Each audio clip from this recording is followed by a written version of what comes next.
Numbers 5. The Lord said to Moses, "Command the Israelites to send away from the camp anyone who has an infectious skin disease or discharge of any kind, or who is ceremonially unclean because of a dead body. Send away male and female alike. Send them outside the camp so that they will not defile the camp where I dwell among them." The Israelites did this. They sent them outside the camp. They did just as the Lord instructed Moses. The Lord said to Moses, "Say to the Israelites, when a man or woman wrongs another in any way, and so is unfaithful to the Lord, that person is guilty, and must confess the sin he's committed. He must make full restitution for his wrong, add 1/5 to it, and give it all to the person he has wronged. But if that person has no close relative to whom restitution can be made for the wrong, the restitution belongs to the Lord and must be given to the priest, along with the ram with which atonement is made for him. All the sacred contributions the Israelites bring to the priest will belong to him. Each man's sacred gifts are his own, but what he gives to the priest will belong to the priest."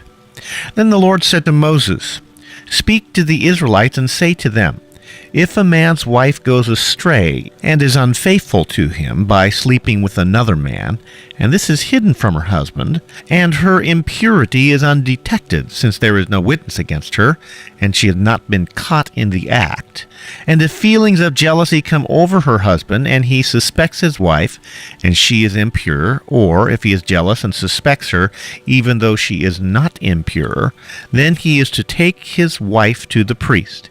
He must also take an offering of 1/10 of an ephah of barley flour on her behalf.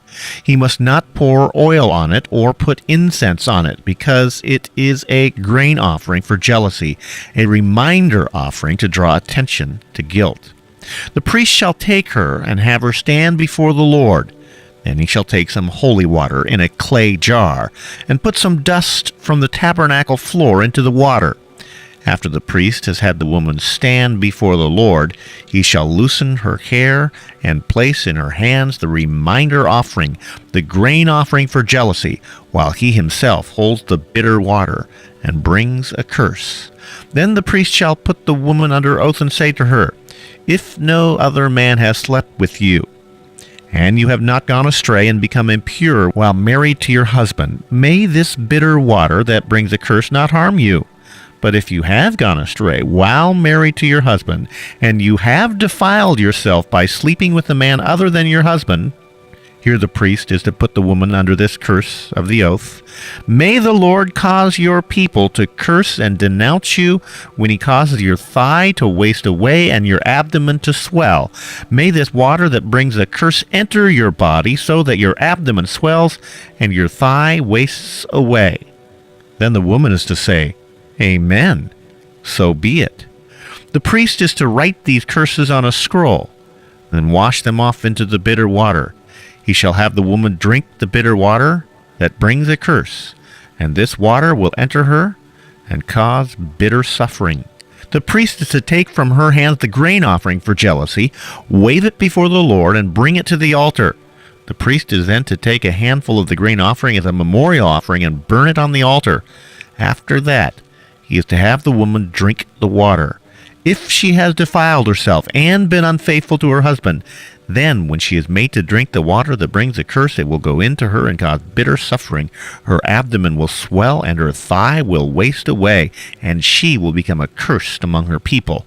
If, however, the woman has not defiled herself and is free from impurity, she will be cleared of guilt and will be able to have children. This, then, is the law of jealousy when a woman goes astray and defiles herself while married to her husband, or when feelings of jealousy come over a man because he suspects his wife. The priest is to have her stand before the Lord and is to apply this entire law to her. The husband will be innocent of any wrongdoing, but the woman will bear the consequences of her sin.